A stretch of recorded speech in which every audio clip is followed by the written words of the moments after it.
Hi, I'll be taking a break from YouTube for a wee while, so I won't be loading up anything and taking a wee break from the page, because it's a long haul to Justice League. To Aquaman, sorry.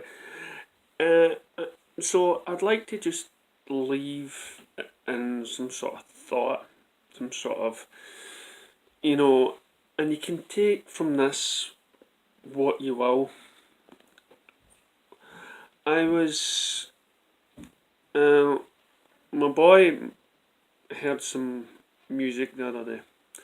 I never seen what was on the screen, but right away, within about a sentence of it, you could tell me that it was from the musical, from the music Oliver.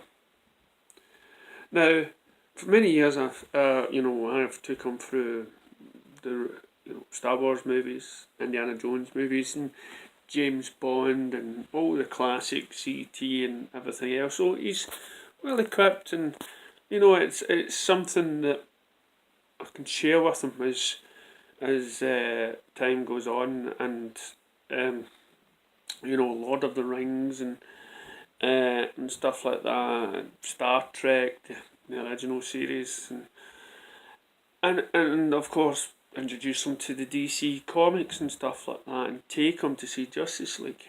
Introduce them to musical stuff that I love, that we can maybe talk about in years to come, because that's really what parents sort of do now.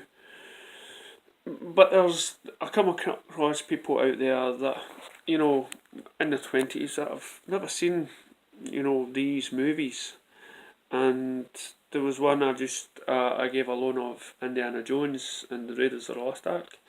He was about 23 or something. He didn't like it. It's weird, that, isn't it?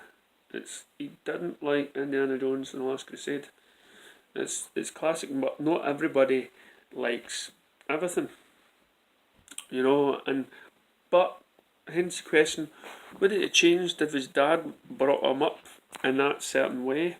Because parents influence children, and it connects, these things connect to them, and stuff. And so, well, I put on the TV, and lo and behold, there's Terry Hatcher, our Lois Lane, and she's on a British thing called Bake Off, where she's got to bake cakes, and it's for charity, cakes, and she actually won the show. She won it, and during the show, we had seen this young boy, maybe 10 years old, and he fought cancer once, but then lost the battle a couple of years later, and then his mother passes away. So we'd watched that, and the family and stuff like that, and the kids around here was, it was wow. He's only 10 years old. So here's Terry Hatcher, and she's doing things. So now I'm going to move on to this thing, and there is a point to this, and there may not be a point. It depends on your perspective, okay? So we watched this film, and so this part of the conversation is going to be probably spoilers, and it's called Goodbye Christopher Robin. Now, I've mentioned this on YouTube before, and as you can see, it stars our Margot Robbie. Now, in that film, you're talking way back, during World War One, and the man, he goes off to war, and he comes back a changed man because he has this post-war syndrome thing. And the wife, she's Margot Robbie, who's kind of scary in this, the way they're acting, but this was in different times. So she comes, and she's like, she cannot cry, she cannot let anybody see her cry or get emotional, she just doesn't handle that sort of stuff. So he's come back, and they have a family, but the man is, they have a wee boy, Christopher Robin, but they don't call him Christopher Robin, they have another name for him. And well, his name is Christopher Robin, but they call him something else, right? It's weird, I know. So he then, so the man's still suffering, but they hire a nanny to look after the young boy. So the young boy grows up feeling unloved, and with his parents, feel like the nanny's the only one that's sort of connecting. So the father, because of the war thing, he needs to find some place quiet because he's a writer and he needs influence, and he's having all these flashbacks of the war. And of course, back then there was no sort of psychiatry help to deal with these things. So and then at one point, the man doesn't write; he just can't write, and the woman leaves, leaving him and the young boy alone in the house, forcing the man to sort of talk to the young boy. And the nanny leaves for a couple of days, and so it's just him and the boy walking through the woods and with his cuddly toys, Pooh and stuff. So, and that's hence he's inspired to write these books. And suddenly, during all this time, the young boy, he gets famous. He is Christopher Robin. He is this young boy, and fame takes over, and he loses that sort of childhood after a wee while, because the books are selling well.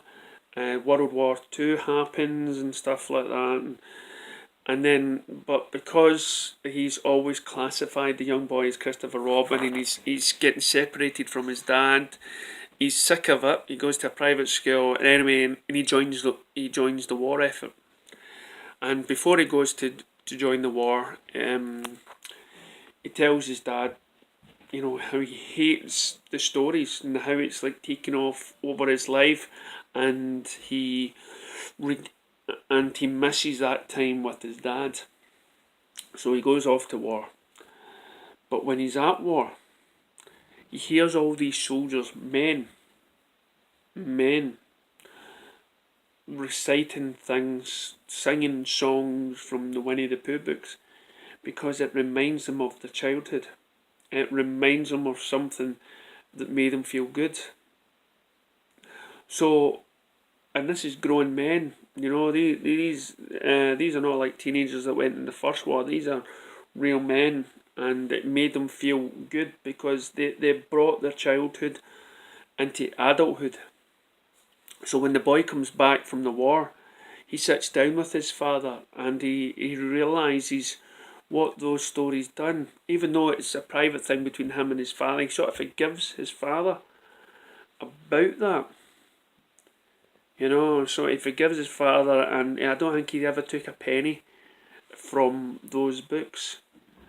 And so I'm watching here, and I'm watching Terry Hatcher thing with Cancer, and I'm watching this, and I'm watching that film, and it's, for me, we're all fans are really screwed up in the heads. We are really, because we take our childhood stuff with us. We take our passion from a young age till a very old age, to my age, until when I go into comic shops, I see pensioners in there, and it's something that stays with us.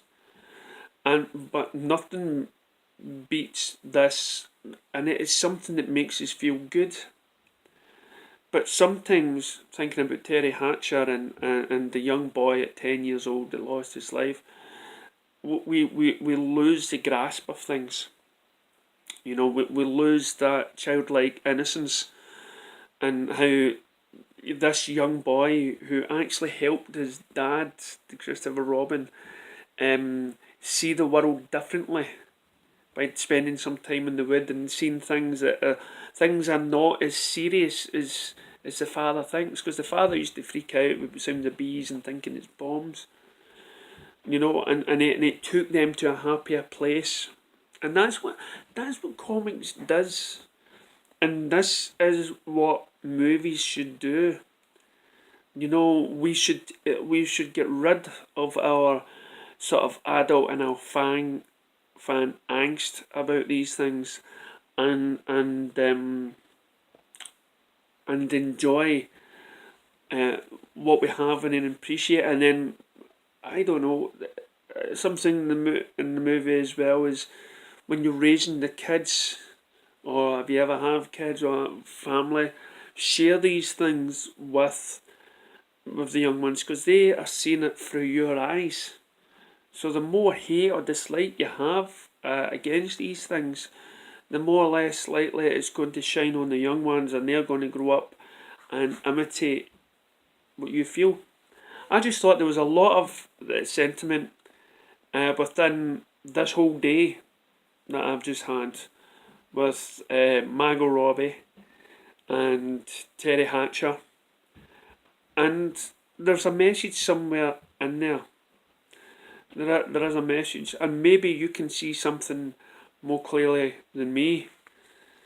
But for me, it can be many things. For me, it can be that we hold on to things that we've loved since childhood, and as we get older, we take it up a notch. And really, what we should be doing is trying to remember what we did years before as a kid, when things just we simplified things, you know.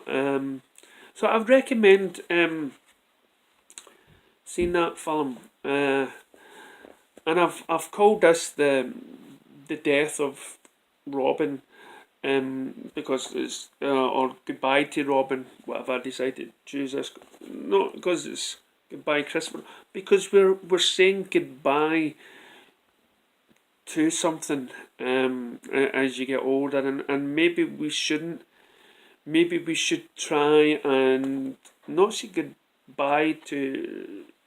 I mean, this is what the boy did in the film. He did not want to be classified as Christopher Robin, but then when he comes back from the war, he realises that Christopher Robin is the thing that helped so many people and done all these things, and so I don't know. Let us know what you think about it, and for me, I don't think we should ever say goodbye to our younger selves, and I think what we should say goodbye to is this restricted stuff as we get older, and we get passionate about